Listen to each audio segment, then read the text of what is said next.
Witamy. Bienvenue. Ciao ragazzi. Bienvenidas. Welcome. Witam. Welkom. Benvenuti. Welcome at CIONET.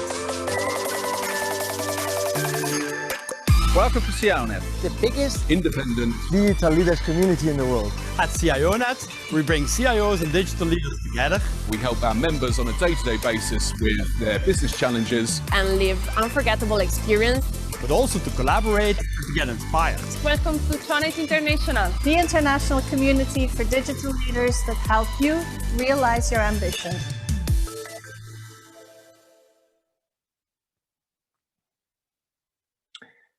Good afternoon, everybody, and welcome to this virtual meeting, the first in our Digital Flywheel series. We're just getting everything started, so sit back, relax, and we will kick off shortly.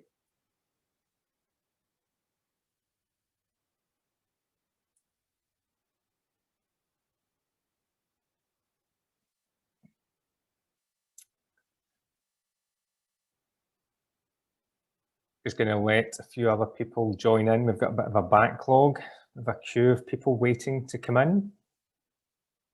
I'm just going to make sure we can get as many people in as possible, and then we will kick things off.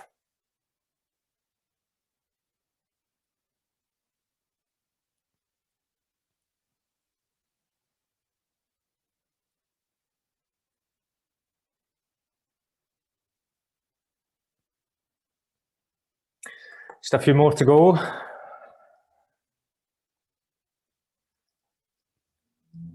I like to bring a different accent every so often, Matthew. Scottish is the only one I've got, to be honest, but I'll try a few others later on.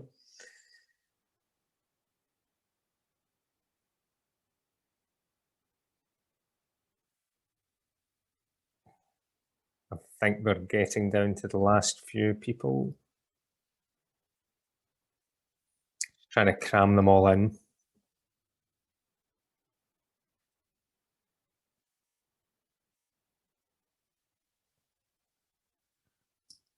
Yeah, here we go.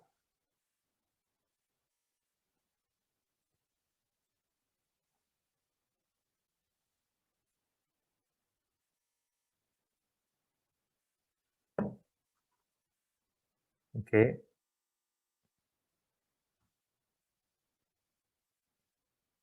So this session is titled The Mindful Digital Leader. We're going to have Natalie Hendricks presenting to us, but we're going to do our usual acknowledgement. So I would like to begin by acknowledging the traditional custodians of the land on which we meet today, and we pay our respects to the elders past and present. I extend that respect to Aboriginal and Torres Strait Islander peoples here today.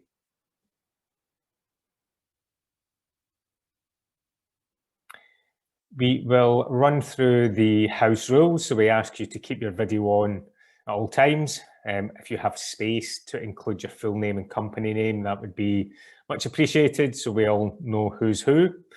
You will be muted throughout the presentation. You have the chat facility where you can obviously ask questions and talk to each other. You can switch between speaker view and gallery view.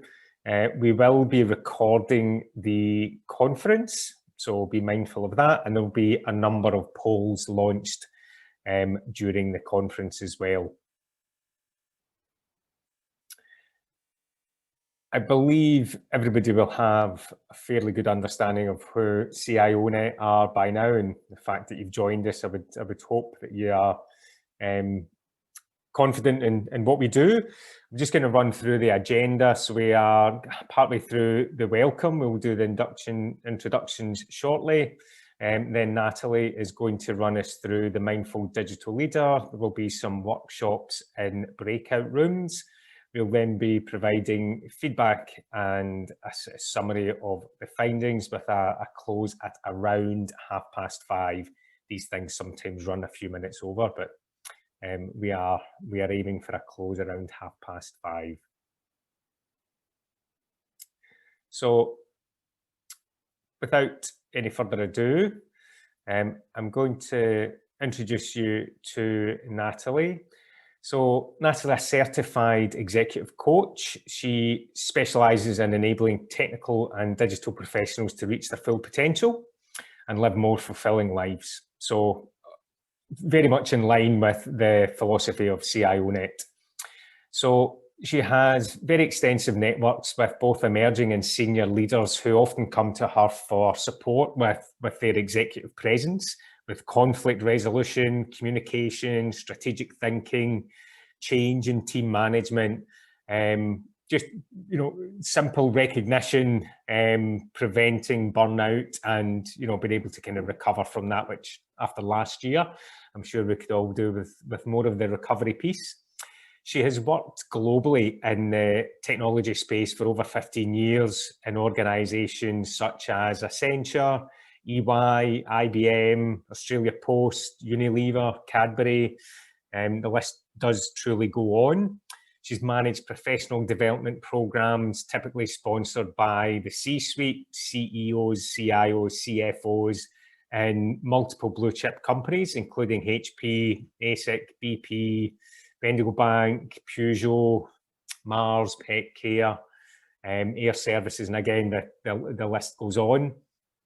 She also designed and oversaw the leadership evaluation development initiatives for Picture Partners, and more recently implemented the enterprise-wide people and culture dashboard at AGL Energy. So a truly experienced professional in this space. She also started out in a more technological role. So now moving into kind of supporting the people behind them, she focuses on coaching leaders in the tech space, creating the vision to create a ripple effect that spreads positivity and productivity beyond just the individual that's being coached. So, you know, these people become better people, and that positivity kind of flows out towards their teams. So whether you're enhancing the performance of the senior leaders who influence the wider team, or supporting a professional who oversees technology that affects their day-to-day lives, Natalie's work genuinely does have a far-reaching impact.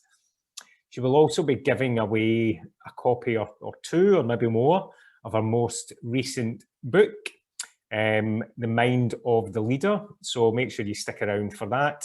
And I would encourage you to connect with her on LinkedIn as well. So I'm going to hand you over to Natalie for what I'm sure will be a thoroughly fulfilling session. Thank you.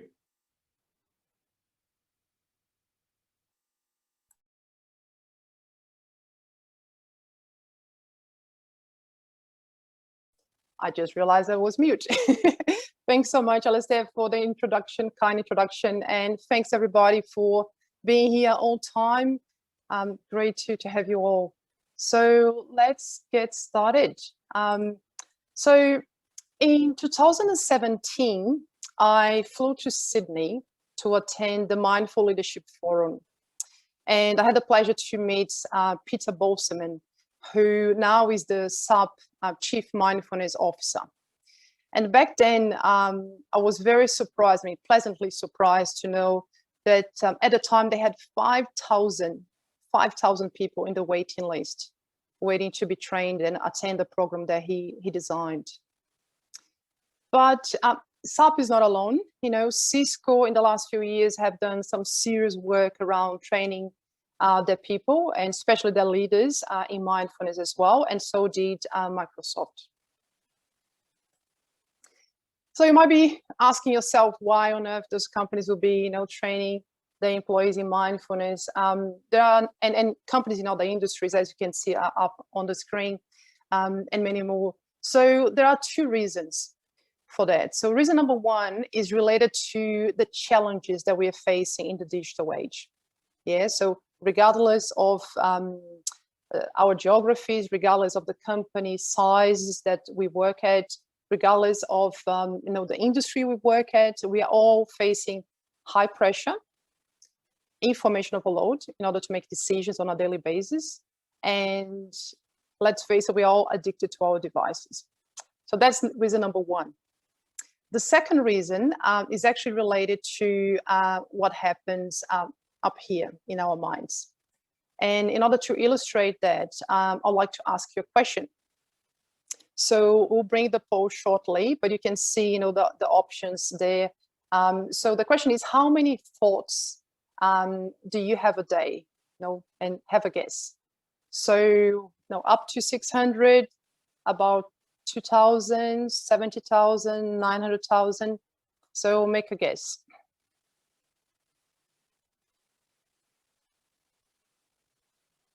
Wait for a few moments until we have the responses for the majority.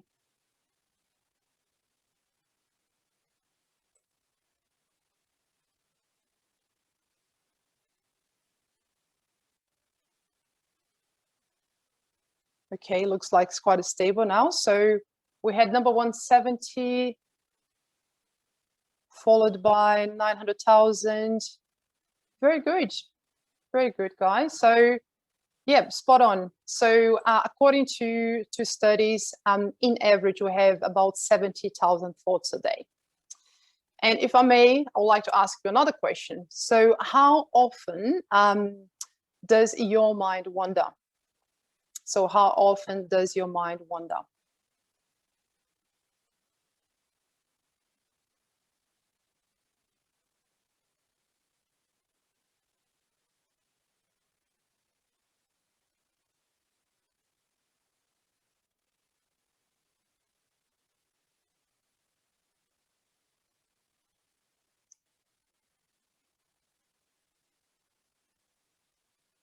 Okay, looks like the numbers are quite stable now. So I'm assuming the majority has already voted. And most of you believe that the mind wanders for 75% of the time. Okay, good news are, guys, this is a little bit pessimistic. According to research, or in average, our mind wanders around 47% of the time, which is still pretty high, isn't it? It's nearly half of the time. And you can imagine what's the impact of that, not only to the quality of our work, but more importantly, to the quality of our relationships. So that's the second reason why companies are investing so heavily in mindfulness training to their employees and leaders. So next, I'd like to invite you to do an experiment. So I'll put the timer on and I'll give you 45 seconds for this activity. But before I do so, I'll just give you, briefly the instructions. So I'd like you to give your full attention to your breath for 45 seconds, okay? And nothing else. So we'll see how is our ability to manage our mind in a single object of focus, okay? For just 45 seconds. So does anyone have any questions? If you do, please pop in the chat. Otherwise, I'll put the timer on. 45 seconds.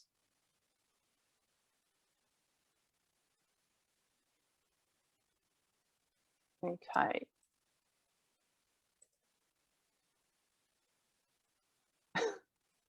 Okay, I was made the last 12 seconds. Thanks, Michael.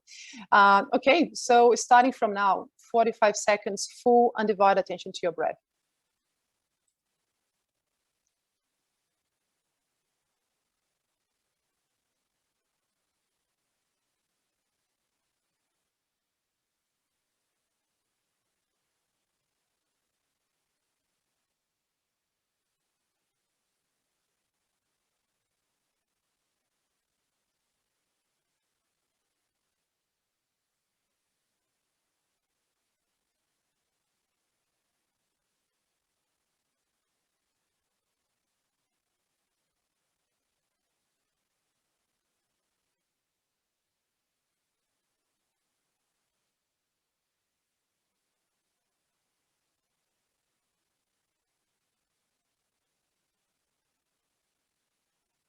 Okay, great. And time is up. So thanks for joining me on that experiment. So 45 seconds. And now I'm very curious to hear from you. How did you go? So I'll ask you to please jump in on menti.com and enter the code you can see on the screen and pop in what came to your mind. What was competing to your mind in those 45 seconds?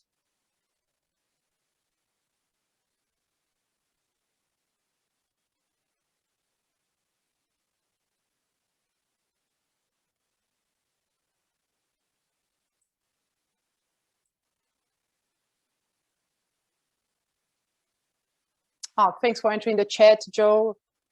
Thank you. If you could go on Menti, that would be great as well. So conversations, so work conversations, that's one.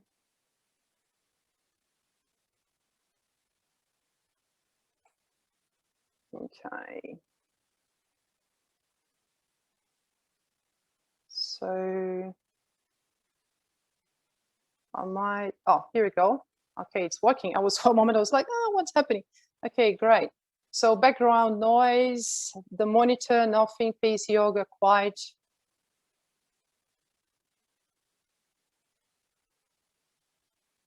Nothing. What else?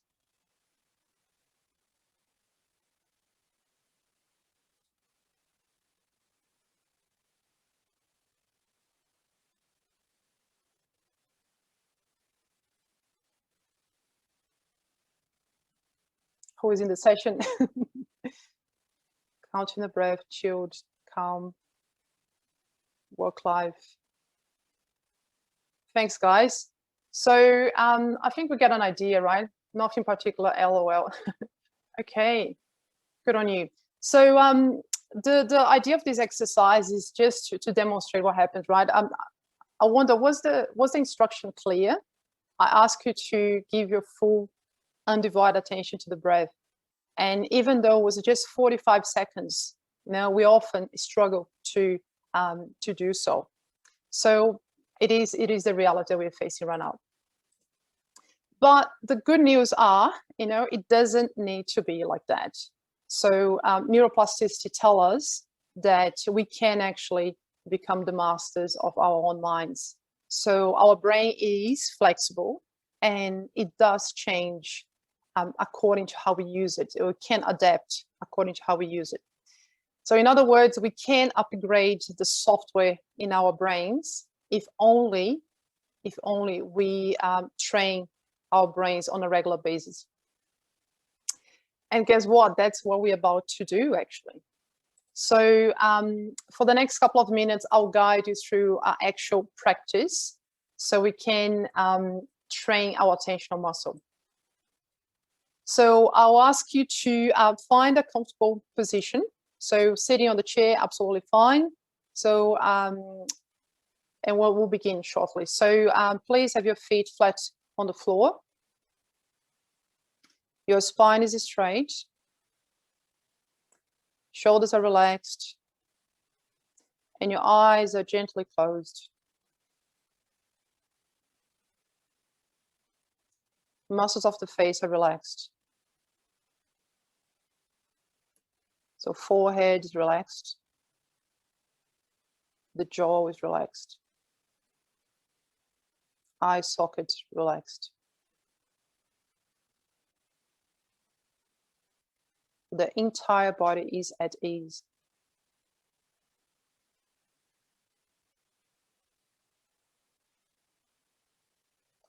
Next, bring your attention to your breath. So inhaling and exhaling through your nose.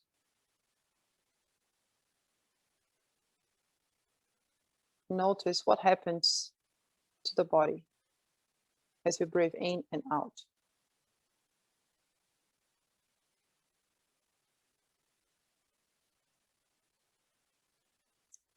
Notice the natural, gentle contraction of the abdominal area as you inhale and exhale.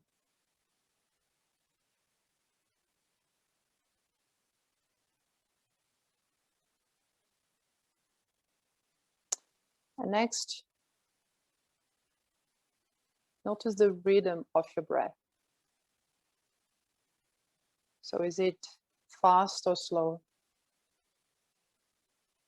Deep or shallow?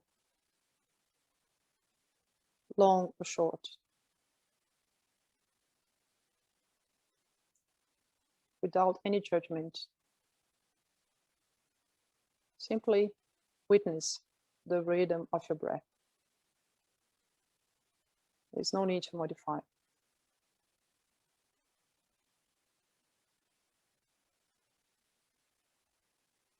And as you try your best to keep full attention on your breath,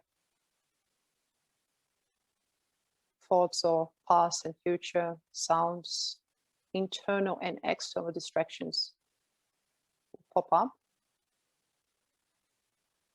That's okay. Simply relax, release those distractions, and return your full attention to the breath. Again and again and again.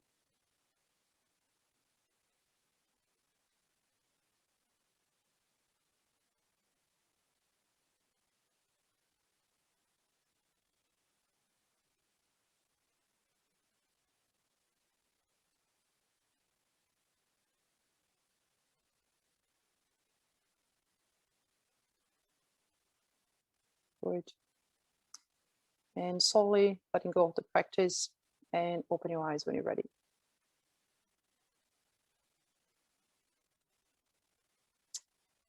Okay, so most likely, many of you have faced obstacles, right, to sustain focused attention on your breath. You know, most people typically experience restlessness, drowsiness, and tension. Those are the key 3 obstacles that people experience, especially in the beginning when they're practicing attention training. And that's absolutely normal. It's very, very natural. But putting that aside, I'd like you to notice, so how you're feeling now after the very, very brave, short practice with lots of distractions, you know, for people who still join the call and so on. So how do you feel? So you can just make a mental note, keep it for yourself. If you want to pop in the chat box, that's fine as well.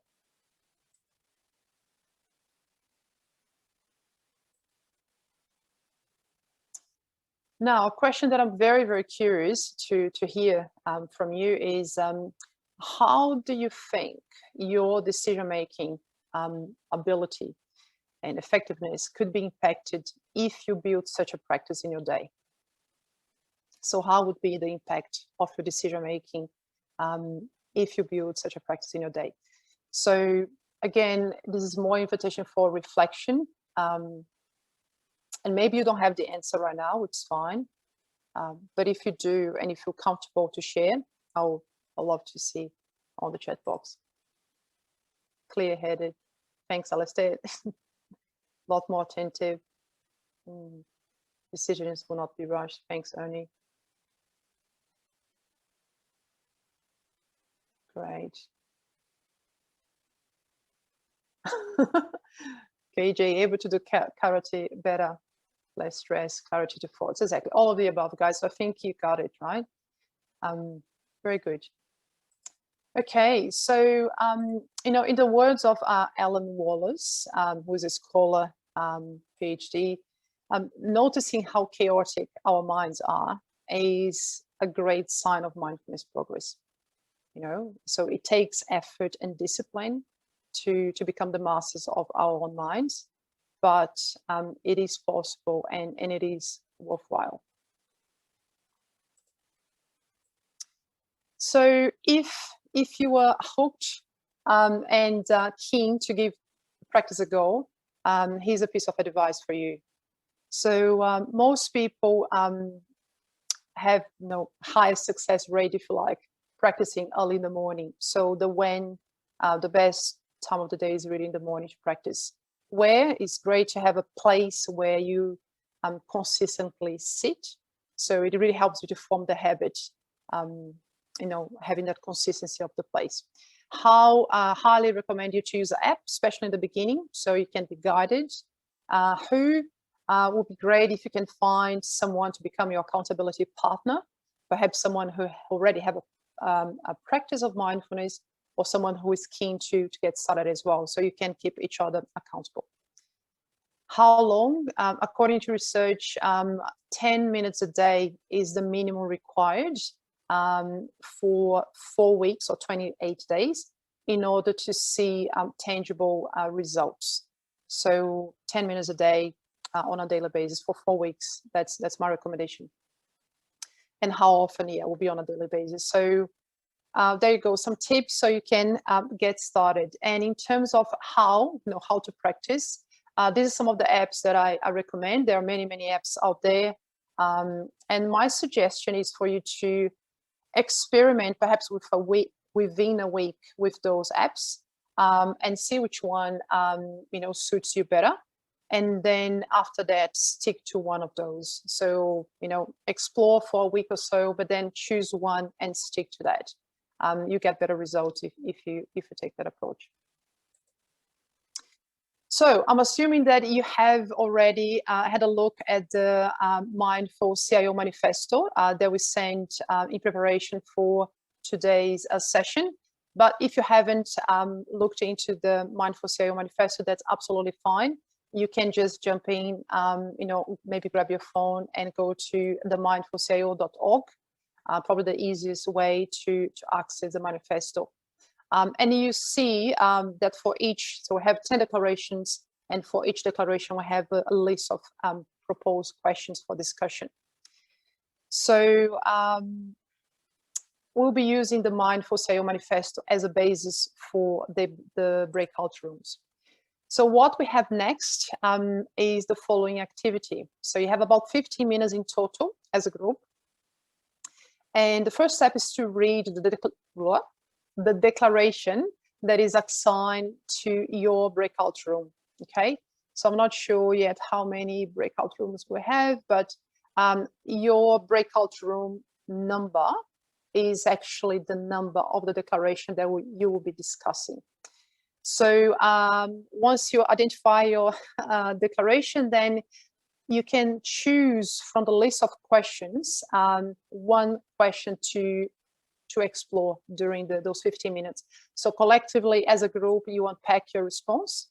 And then in the last 5 minutes or so, we'll send you a reminder. So it's time to wrap up.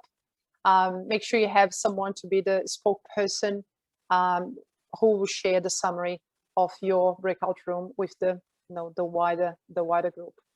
So that's the plan for the next 15 minutes or so. And I'm absolutely convinced there's so much wisdom here. And I would love to hear from you when you're back, your perspectives and your summaries. And more importantly, after the breakout rooms activity, we'll have, of course, the door prize with the book, The Mind of the Leader. And also, I'll be introducing to you the 5 enemies of the mindful digital leader. So not to miss out. So if you have any questions, please pop into the chat box. Otherwise, I think you'll start to see the invitations to join the breakout rooms shortly. So it looks like everyone is back, which is great. And I had a chance to visit, not everyone, but I had a chance to visit a couple of rooms and witness the discussion, which is great. So I would like to, to open the floor and invite, first in, best served. Who is keen to jump in and share, what came up in your breakout room? So maybe raise your hand or pop in your name on the chat so we can unmute you. That'll be great. Thank you. Alistair? I don't think you count, Alistair. Okay. I'm kidding. Okay. Look, I'll go first. I'll be I'll try and keep it quite brief. So we basically kind of spoke really about two of the questions around preventing burnout. So one was around kind of monitoring or preventing. What do you actually do to try and prevent it? And I think the kind of general consensus was going for walks, getting out of the office, taking yourself out of that kind of environment, getting some fresh air. So instead of jumping into a meeting room, go for a walk around the block. If you're near a park or a kind of green open space, it has absolutely been proven that you spend a bit of time in nature, that will do you the world of good. So if you have the option to do that, that's great. Dipali also made a really valid point. For people that travel is a thing we used to do a few years ago when you went on these big metal bird things. Bit of a strange concept now.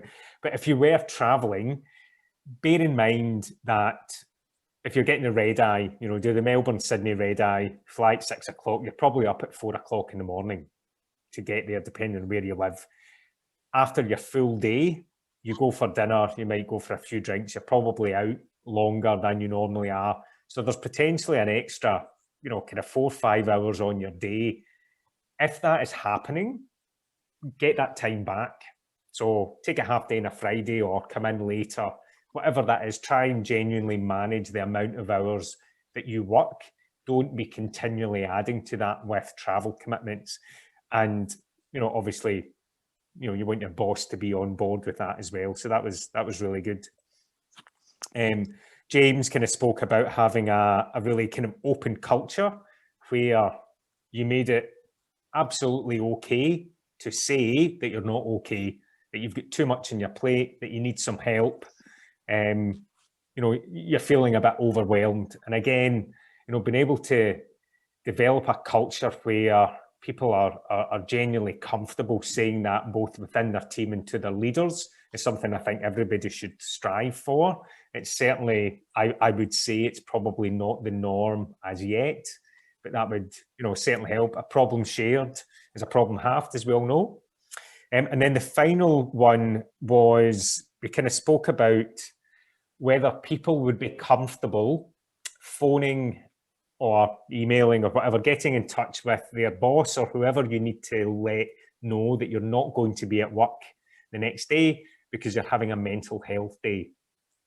Everybody agreed that calling it a mental health day is probably not what they would do. So you would phone up and say you had a migraine, or you know, you weren't feeling particularly well in a more physical sense than a mental sense.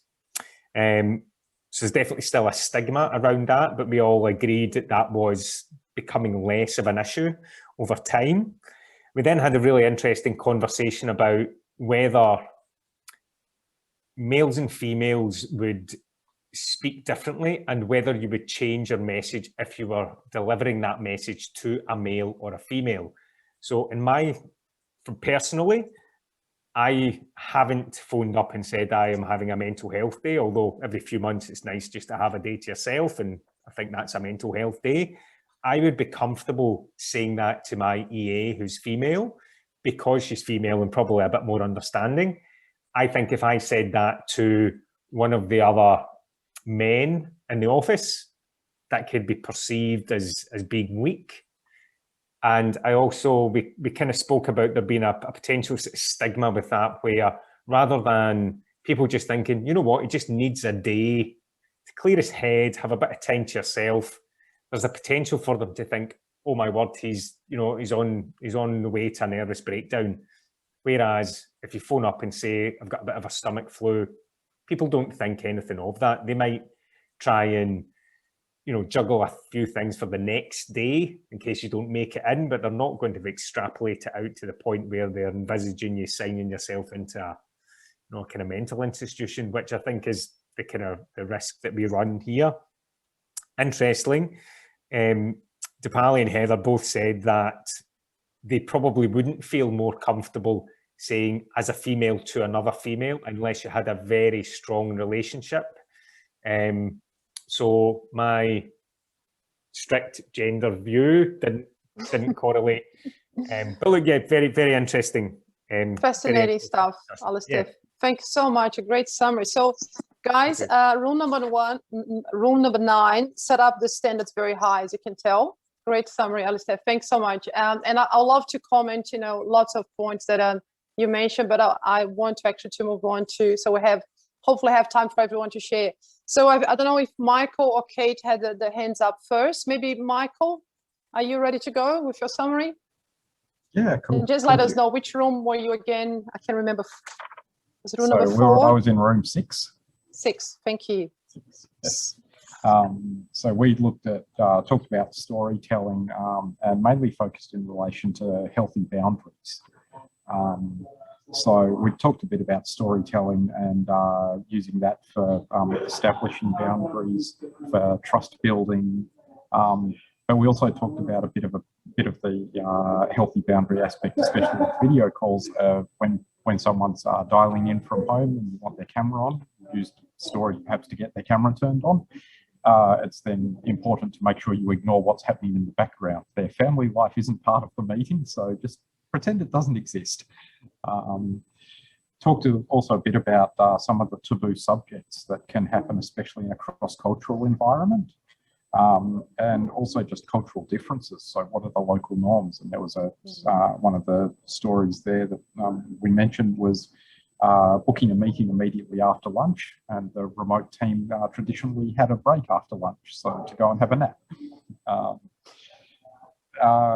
Yeah, also talked a bit about using storytelling to either to enforce boundaries or in some cases to extend the boundaries, to actually push those boundaries further out so people can bring more of themselves into the workplace. And then the final bit we sort of touched on and unfortunately got cut off partway through it was using stories to open conversations and to encourage people to have a bit more input. Excellent. Thanks, Michael. Did you talk about ability to say no and assertiveness at all? We touched on it briefly. So there was a situation I mentioned where we had someone who really struggled to say no, both because of his just his introverted nature, but also cultural influences. And there was a situation where myself and a couple of other leaders deliberately overloaded him with about 3 months of work with a one-week delivery time frame, so he had to say no. When he saw that we celebrated him saying no, it meant when another person joined the team from a similar cultural background, he utilised that story of what had happened to him to more rapidly educate the other person. So rather than a manager saying, "It's okay, we won't tell you off," it was a co-worker saying, "These guys are okay." Wonderful. Thanks so much, Michael. Beautiful. All right. I think Kate is next. Which room were you, Kate? Hi, thank you, Natalie. We were group 8 and we minimised multitasking and action addiction. And hearing that sounded great, but we were talking about with our team, how do we put that in action? How does that manifest? And we were saying that it needs to be demonstrated from the leaders top down. They need to walk the talk.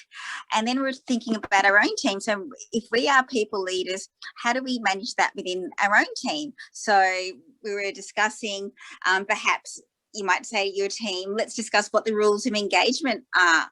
So how do we decide when we contact each other, if it's an urgent request from a staff member? So we were thinking, right, from 10 to 11 each day, that's going to be my mindful time, a bit of a do not disturb time, and then maybe 11 to 11:30 and 3 o'clock to 3:30 is a time that, you know, we're happy to be interrupted if you can hold off that long. Otherwise, of course, if it's urgent, contact us. So trying to find ways where we can concentrate and not be disturbed, especially when we have staff members beneath us. So I think it's important to have those rules of engagement. It needs to be demonstrated from the top down. And also it sounded a little bit anti-capitalist because we are addicted to that sense of being busy all the time. So it's a real mind shift. I'll talk to that shortly. Okay, great. So that's probably, I'm mindful of time, Natalie, so I might just leave it there. Thanks. No, sorry to interrupt. I mean, I'm excited that you touched on that because we actually explored it a little bit further. Spot on. But I love the strategy of having a focus time. Very simple, but saying, yeah, I'm available. Morning is my premium time, which is the premium time for most people in terms of brain space, you know, and having that as your focus time, or negotiate and communicate that within the team can work really well. Wonderful. Very good, guys. Alistair, I'm trusting you managing the time, so I'll just keep going around. So which group would like to go next? And don't speak all at once, please.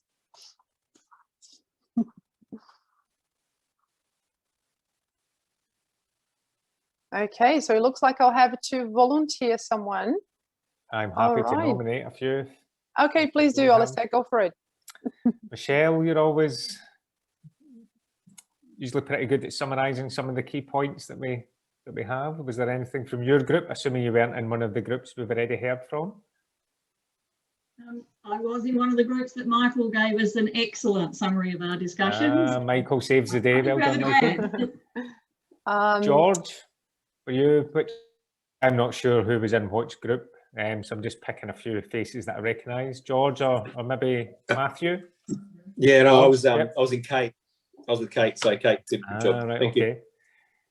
Matthew, were you in one of the groups we've already heard from? When I visit Anna's room, she was very vocal. So I don't know, Anna, who was the spokesperson in your room? Anna 10.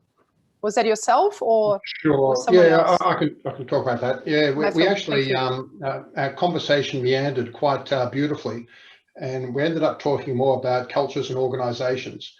So when we talk about mindfulness, or we're talking about health and well-being, we had a great conversation about cultures and organisations and the differences around the world, from the US to Singapore to Australia, how we approach work, how we think about success as well, how we judge success. And each of these cultures, not just countries, but each of these cultures views this differently.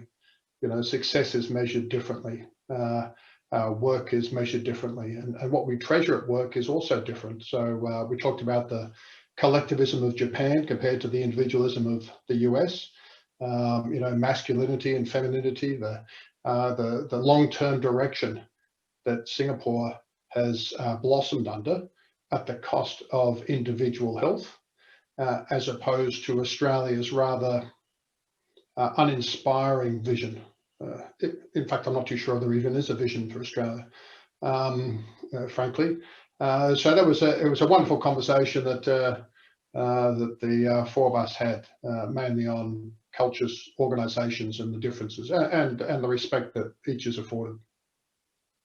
Fantastic. Thanks for sharing, Matthew. And it sounds a very philosophical, but yeah, beautiful discussion. And I wonder, with your beautiful bookshelf behind you, are you a philosopher by any chance? It's not a virtual wall behind me. It is actually a real wall. I can tell, yeah. Very philosophical flavor to that. Very good and very relevant, especially now with multicultural. You know, we're dealing with global teams everywhere. You know, in different time zones. There is a lot of complexity around that, in expectations and communication becoming more and more critical. But not duly acknowledged. Perhaps not duly acknowledged, particularly by you know, the uninspiring leadership we mostly find in Australia. And you've worked in a number of different countries, as we spoke about recently. Do you see one dealing with this? You know, if we talk about kind of burnout or mental challenges, do you see one country that deals with it better? Very sort of generalised statement, or just differently. What's your favourite country question? So there's no favourite country. They all deal with it differently. Yeah, Scotland. Yeah. You know, you look at the wonderful socialism in Scandinavia and the success they're having there. But then if you scrape the surface a little bit deeper, you find embedded racism as well. You look at the quality of life in Singapore that's been delivered there by you know, a pseudo-democratic government that's been in place for 54 years, you know, People's Action Party. But they've taken Singapore to world-leading status. So I think it's all swings and roundabouts. As an expatriate working in Singapore, life is beautiful. As a Bangladeshi labourer working in Singapore, less attractive. In the US, we talked about the success metrics in the US and how the culture didn't mind living in debt, which means success, which was mainly material, could be easily achieved. So people could be very happy with a new TV, new car, new house, and feel satisfied with their lives if they weren't so scared of living in debt.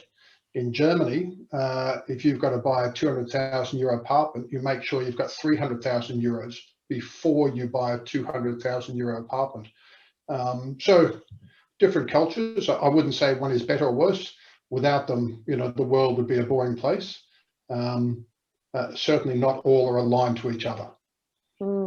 I have, thanks so much, Matthew. I have my cousin is actually here. He's half Swedish, half Brazilian.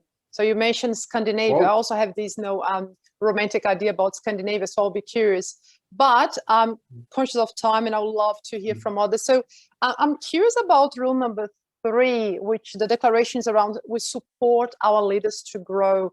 Do you still have anyone from rule number 3 around? I'll be very curious to hear what came up in the discussion. So we had Jeff, Manikandan, and Paul. Are you guys comfortable to give us a little bit of a quick summary of what was the discussion direction? Yeah, sure. Look, thanks, Jeff. We were talking about number 3. We open with the feeling that if this is a manifesto for our teams, it's a little negatively worded, and it needs to be improved before you would share it with your team, because it kind of kicks off with the teams haven't had leadership skills. So, you know, we had a bit of a chat around if you want to be inspiring, you don't start with that negative. So we would like some slightly more aspirational language. And then we drifted into talking about leadership development experiences that the group have had. NAB talked about their 360-degree survey to build skills. Richard has a heartbeat survey. Here at Swinburne, we have Swinburne behaviours, and that's linked to performance annually. And also what I'm really proud of, after working at kind of 4 different universities over 20 years as a CIO, finally here people and culture at Swinburne actually took on the role of giving leadership training. It's the first people and culture department I've seen acknowledge that professional development is part of their kind of remand. So those things were all good things. And essentially that was our conversation. Thanks so much, Jeff. And I'm honestly delighted to get some feedback about the manifesto, especially constructive feedback. You know, I literally teach growth mindset, so our feedback is always very welcome. And I agree, there might be a bit negative tone around, leadership not being super skilled and needing some work. So I'm glad that came across, and we'd love to continue that conversation. Maybe we can have a Mindful CIO Manifesto 2.0 maybe down the track. That'll be great. Thanks a lot. Okay, cool. How about, do we have any other volunteers? Anyone keen to add anything today? Okay, so I'll just keep going through the list. So declaration number 2. So rule number 2, the declaration was we promote healthy culture. I don't think we heard from rule number 2. Oh, actually in rule number 2, I think it was redirected. Yes, okay, so we don't have rule number 2. Rule number 4, we promote human skills and EQ. So I had Christine, Jackie, KJ, and Dune 2. So would anyone from room 3, actually, where was I?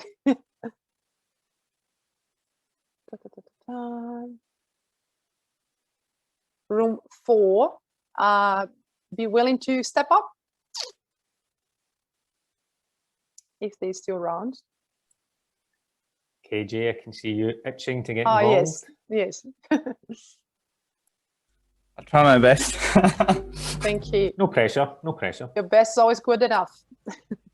All right, it's pretty late in the evening now. So the last of my energy. So we had Christina actually sum up a lot of the things that we discussed, and we picked a question which was, what initiatives related to this topic that your team or organization have implemented. And the idea behind that is we were trying to search for some sort of commonality and theme there, and understand, if there is some sort of commonality. What we could see though is that there were different sort of initiatives at different organizations. So for example, I said that try to put retrospectives on on an organizational and on a programmatic level rather than just on a product level. And I think we had someone with the name Jay Lips, who I don't see in the attendees anymore. I'm not sure what his full name was, but he mentioned something around initiative and human skills, town talking sessions to collaborate and facilitate discussions.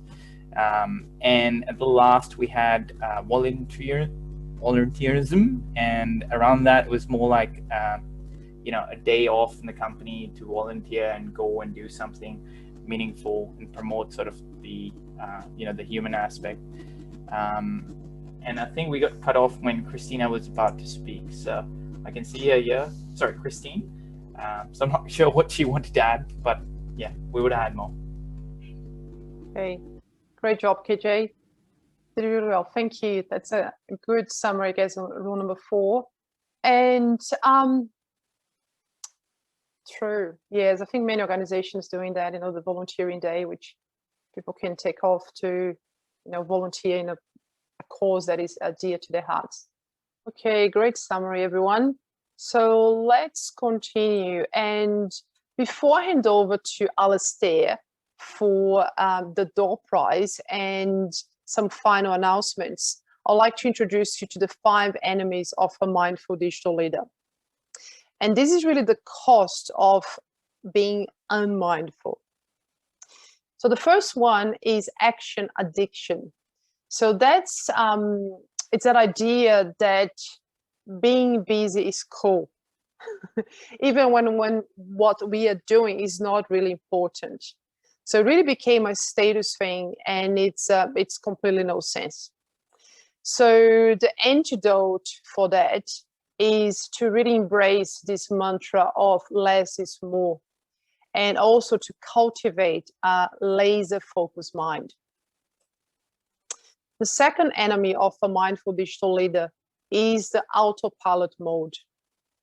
So this is when is the absent-mindedness. That's when we are there physically, but mentally we're somewhere else. And this is quite detrimental, especially in tech, because we run the risk of offering old solutions to new problems. So really is detrimental for creativity and innovation. So the antidote here is to really develop awareness, so self and others awareness, and curiosity, really a curious mind or a beginner's mind. Number 3, the third enemy is multitasking. So this one, it's actually an illusion. Multitasking is a myth. There has been plenty of studies and evidence from a cognitive perspective. We cannot multitask. What we do really well, some of us, we switch task. The problem is that switch task is very draining, and there are a number of downsides, including shrinking our brain. So our new frontal cortex actually is shrunk by multitasking. So the antidote here is very simple. It's simply stop. Whenever we can. Of course, sometimes we cannot avoid, but try to embrace unit tasking instead. Enemy number 4, unhealthy boundaries. And that one is really about our lack of ability to say no. And often that lack of ability to say no is related to lack of awareness of our core values. So when we don't really know our core values, we don't really know what's important for us.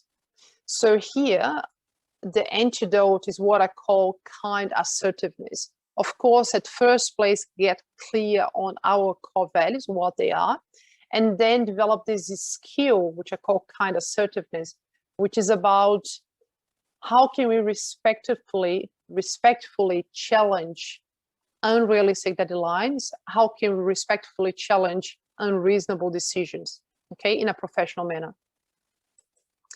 And last not least, burnout. We all know what this is about, and this is really when, unfortunately, we, for whatever reasons, we neglect our physical and mental well-being needs. So the antidote here is to get really committed to establishing routines and habits that address our physical and mental well-being.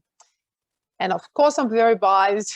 I would say that mindfulness is a fantastic win-win habit here, because according to, we have plenty of research, mindfulness training, not only it's fantastic for mental well-being, but it's also very beneficial for the physical health, because improves our sleep, improves heart health, mood. There are a number of benefits for physical health as well. So it's great for physical and mental well-being. So there you go. So those are the 5 enemies of a mindful digital leader. And my final words, guys, is I really encourage you to start the dialogue in your team, in your company, in your organization. Please make use, of course, of the manifesto, the declarations, and the questions for discussion. They are available on mindfulcio.org. And if you have any questions, if you want to have a soundboard, please don't hesitate to reach out. Don't be shy. So say hello, send me a message on LinkedIn, and I'll be happy to have a chat. Okay. So wish you all the best in your journey as a mindful digital leader, and see you around. Thank you.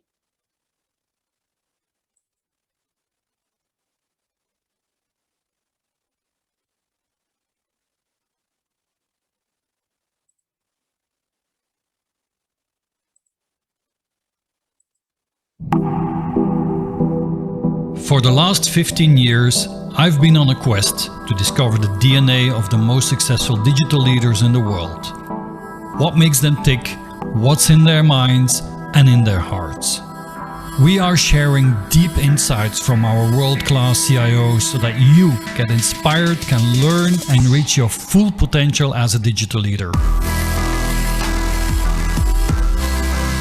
If you are an ambitious technology executive, then I invite you to join CIONET. Join our community so that you too can realize your ambition.